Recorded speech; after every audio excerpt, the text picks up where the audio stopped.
আরে sir, sorry sir, extremely sorry, আপনি আমার সঙ্গে আসুন।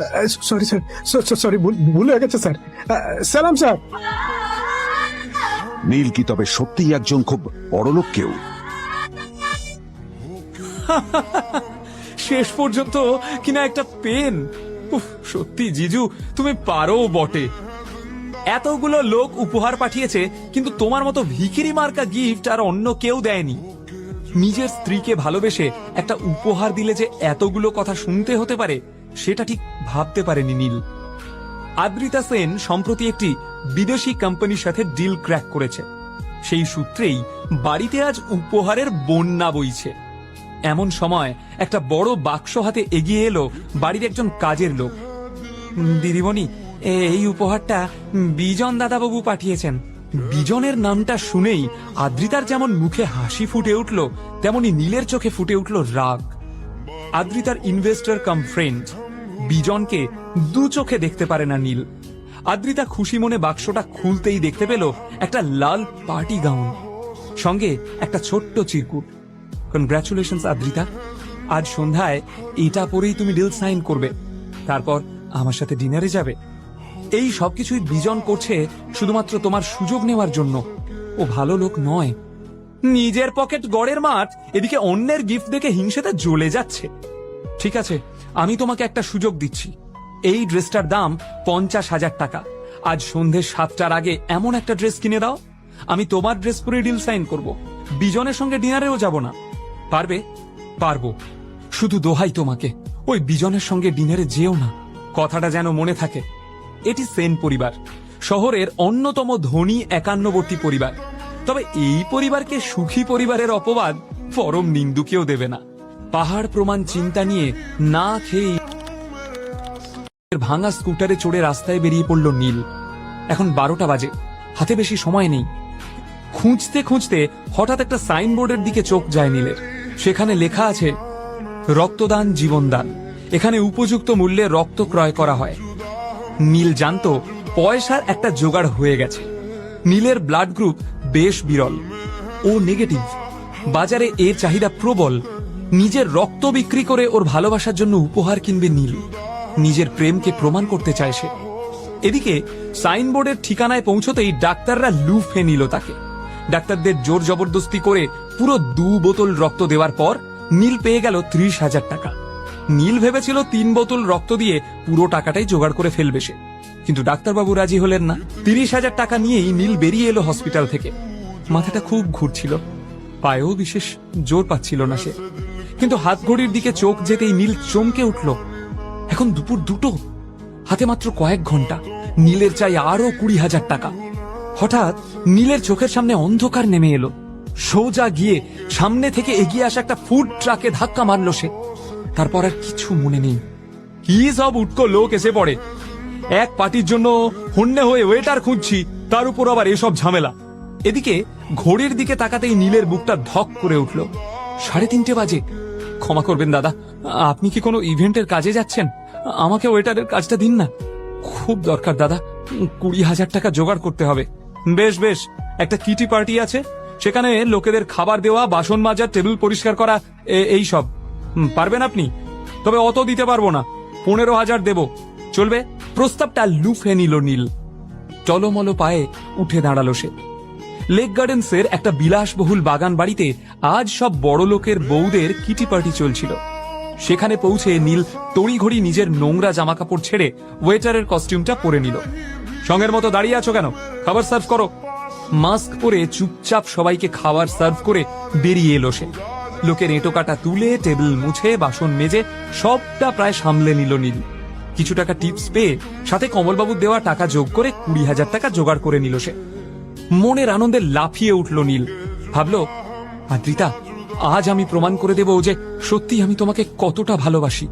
সাউথ কলকাতার 5খানা বুটিক ঘুরে সব থেকে দামি ডিজাইনার বুটিকে একটি সুন্দর নীল রঙের ড্রেস পছন্দ করলো নীল। কিন্তু বিল মেটাতে গিয়ে কি, এ তো মাত্র 20,000 টাকা। বাকি 30,000 টাকা গেল কোথায়? বিদ্যুৎ চমকের মতো নীলের মনে পড়ল সে নিজের জামাকাপড় ছেড়ে ওয়েটারের পোশাক পরেছিল। সারা পার্টিতে ওই 30,000 টাকাটা ওভাবেই রাখা ছিল ওর ছেড়ে রাখা প্যান্টের পকেটে। কেউ হয়তো সুযোগ বুঝে চুরি করে নিয়েছে। মাথায় বাজ পড়ল নীলের। প্রায় 6টা বাজে। 7টায় বেরোবে আদ্রিতা। কি হলো, পেমেন্টটা তো করুন, ড্রেস নিয়ে দাঁড়িয়ে আছেন? দাদা, আমি পুরো টাকাটাই নিয়ে এসেছিলাম, কোনোভাবে 30,000 টাকা চুরি হয়ে গেছে। আমায় ড্রেসটা দিন, আমি বাকি 30,000 টাকা দিয়ে দেব, কথা দিচ্ছি। যে অবস্থায় দোকানে এসেছিলে দেখেই বুঝেছিলাম কেনার ক্ষমতা নেই। এই, কে আছিস? ঘাড় ধাক্কা দিয়ে বের করে দে এটাকে। সারাদিন অক্লান্ত পরিশ্রম করেও ভাগ্যের কাছে হেরে সেন বাড়িতে ফিরল নীল। বাড়িতে পা রাখতেই চিত্রা ঘুঁটের মালাটা পরিয়ে দিল নীলকে। জানতাম হারবে, তাই প্রথমেই ঘুঁটের মালাটা পরিয়ে দিলাম। অকর্মা কোথাকার।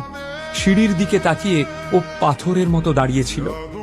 কেননা বিজনের দেওয়া ড্রেসটা পরে নেমে আসছিল আদ্রিতা।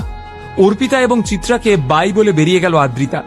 নীলকে কিছু বলারও সুযোগ দিল না, যেন ও জানতই যে নীল পারবে না। মনের দুঃখ মনেই চেপে রেখে নিজের ঘরে ফিরে এলো সে। হঠাৎ পাশের ঘর থেকে আসা টিভির নিউজ শুনে স্থির হয়ে গেল নীল। দেশের অন্যতম এবং পূর্ব ভারতের বৃহত্তম নির্মাণ সংস্থা রয় চৌধুরী কনস্ট্রাকশন লিমিটেডের ভবিষ্যৎ এবার বড়সড় প্রশ্নচিহ্নের মুখে। বিপুল লোকসানে চলা সংস্থাটি যে কোনো দিন দেউলিয়া হয়ে যেতে পারে। হঠাৎ খুব ব্যস্তভাবে নিজের সস্তার ফোনটা উঠিয়ে নিল নীল, আর দেখল 40টা মিস কল আর 10টা টেক্সট মেসেজ। এমন সময় ফোন আবার বেজে উঠল। নীল ফোনটা রিসিভ করতেই ওপার থেকে এক বৃদ্ধের কণ্ঠস্বর ভেসে এলো। হ্যালো নীল। বলুন মিস্টার শশাঙ্ক রায় চৌধুরী। কেমন আছিস দাদু ভাই?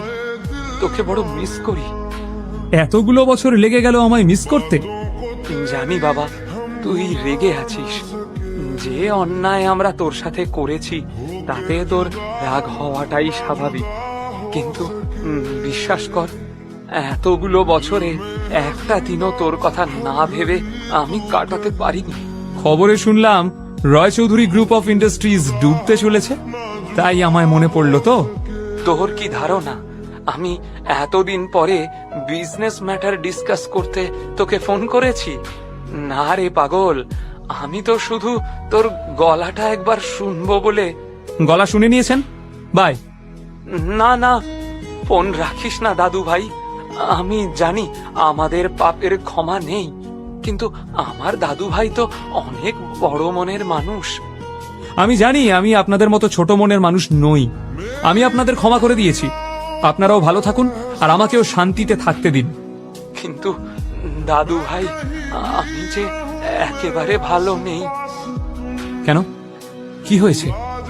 পোড় খাওয়া শশাঙ্ক হাড়ে হাড়ে জানেন যে গরু দুধ দেয় তার লাথিটাও হাসি মুখে হজম করে নিতে হয়। এতক্ষণ ধরে সেটাই করছিলেন তিনি, কারণ নীলের কাছেই আছে রয় চৌধুরী গ্রুপ অফ ইন্ডাস্ট্রিজকে বাঁচানোর জীবন কাঠি। তাই কথায় যথাসম্ভব যন্ত্রণা এনে বললেন শশাঙ্ক বাবু, বয়স হয়েছে আমার, শরীরের কলকবজাগুলো এবার আস্তে আস্তে জবাব দিচ্ছে। কখন আছি কখন নেই ভীষণ দেখতে ইচ্ছা করে তোকে। আয় না একবার চোখের দেখাটুকু দেখে নিতে দে। নীল জানে এই হঠাৎ উপচে পড়া স্নেহের কারণ শুধুই ভালোবাসা নয়, কিন্তু উদ্দেশ্যটা কি সামনাসামনি না বসে সেটা বোঝা সম্ভব না। তাই না চাইতেও শশাঙ্ক বাবুর সাথে দেখা করতে রাজি হয়ে গেল নীল। ঠিক আছে, কিন্তু এটাই শেষবার। তবে আমি বাড়িতে আসছি না, অফিসেই আপনার সঙ্গে দেখা করে নেব। বাই। আমার ফার্স্ট ডিমান্ড, আমাদের যে লিমিটেড কালেকশন ডায়মন্ড নেকলেস আছে তার একটা আমার বলা অ্যাড্রেসে আজ বিকালের মধ্যে পৌঁছে দিতে হবে। আর সেকেন্ড ডিমান্ডটা আমি আপনাকে হোয়াটসঅ্যাপ করে দিচ্ছি। নীল, এটা কিন্তু ডিমান্ড নয়, টর্চার হয়ে যাচ্ছে। কি অদ্ভুত ব্যাপার না? আপনার কাছে আপনার ডিমান্ডটা ঠিক আর আমার ডিমান্ডটা টর্চার হয়ে গেল। আপনাকে কেন বারবার মনে করিয়ে দিতে হয় যে এখন আপনার আমাকে প্রয়োজন? এখনো কোম্পানির সিইও হোসনি তুই, তার আগেই কোটি টাকার গিফটের আবদার।